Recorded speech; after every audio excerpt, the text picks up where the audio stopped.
In the first two lessons, we explored both the linear and quadratic equations.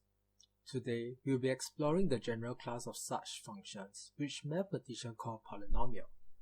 We will be using identities to show that two equations are similar before simplifying algebraic fractions through either the long division or synthetic division. We will also be ending this topic by looking at the polynomial remainder and factor theorems, which will be useful for later topics.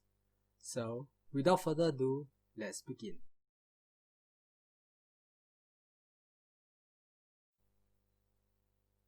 So, a polynomial is a mathematical expression of a sum of terms, where each term has a coefficient a with a variable x to the power of n.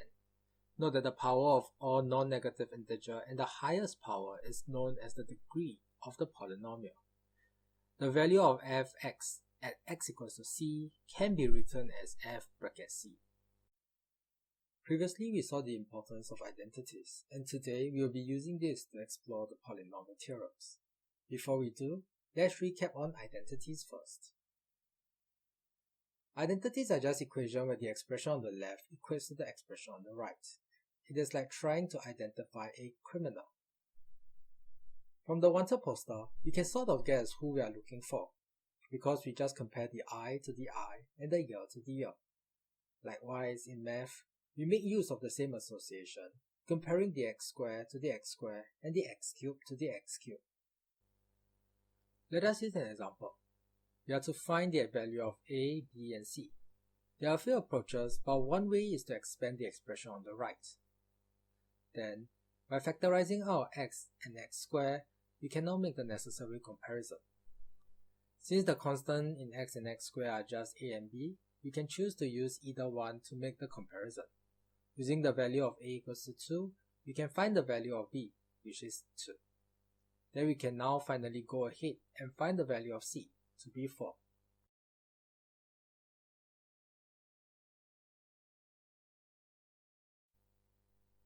When we divide a polynomial by another polynomial, we will get an algebraic fraction. Sometimes we can split the fraction up into qx plus rx over dx. This is the division rule. Let's try to illustrate this rule. Suppose you have a Swiss roll and you want to divide it into 2 cm pieces.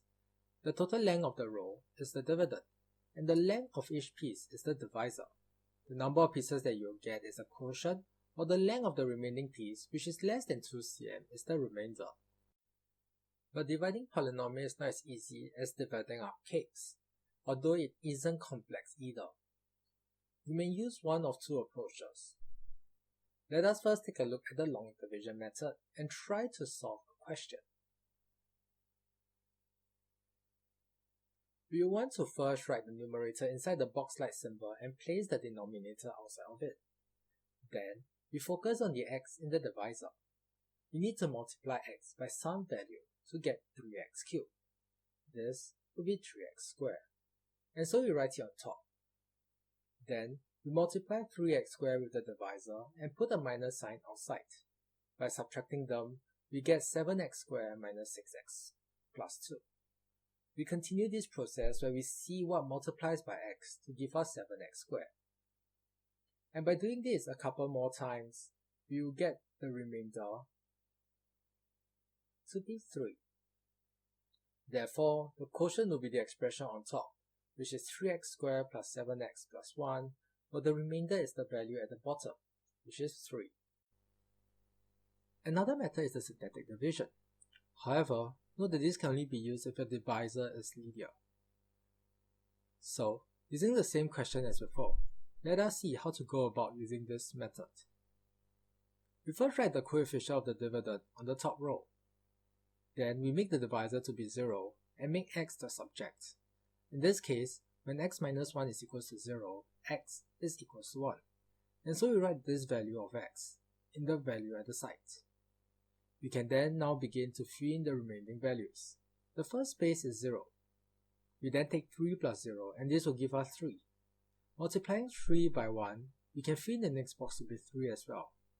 We then repeat this process again by adding 4 and 3 together to get 7. Then we take 7 times 1 and this is also equal to 7 and write it in the third space and so on. The last box is 1 plus 2, which this will give us the remainder 3. As such, the coefficient of the quotients are the first 3 digits on the last row, which is 3x squared plus 7x plus 1.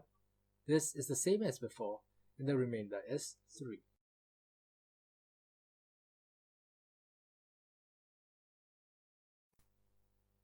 Before we end the lesson on polynomial, let us take a look at 2 theorems. The first is the remainder theorems, which states that when a polynomial is divided by a linear divisor, the remainder is simply f bracket b over a. Let us take a look at an example.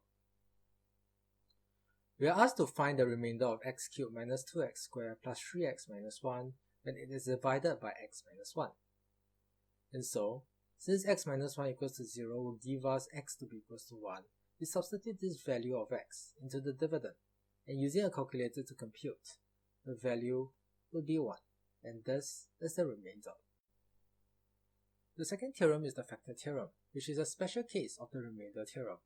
This theorem just simply states that the remainder is 0 when a polynomial is divided by its factor. We'll use a couple of examples to show how this works. We are given that x plus 2 is a factor, and this means that when we substitute the value of x equals to minus 2 into the expression x cubed plus ax squared minus x plus 4, we should get 0. As such, by simplifying, we will get the value of a to be equals to half. The next question requires us to prove that x plus 2 is a factor. This means that the remainder must be 0. And so we substitute the value of x to be equals to 2 into the given expression, which when simplified, this would give us 0. Therefore, we can conclude that x plus 2 is indeed a factor as it satisfies the factor theorem.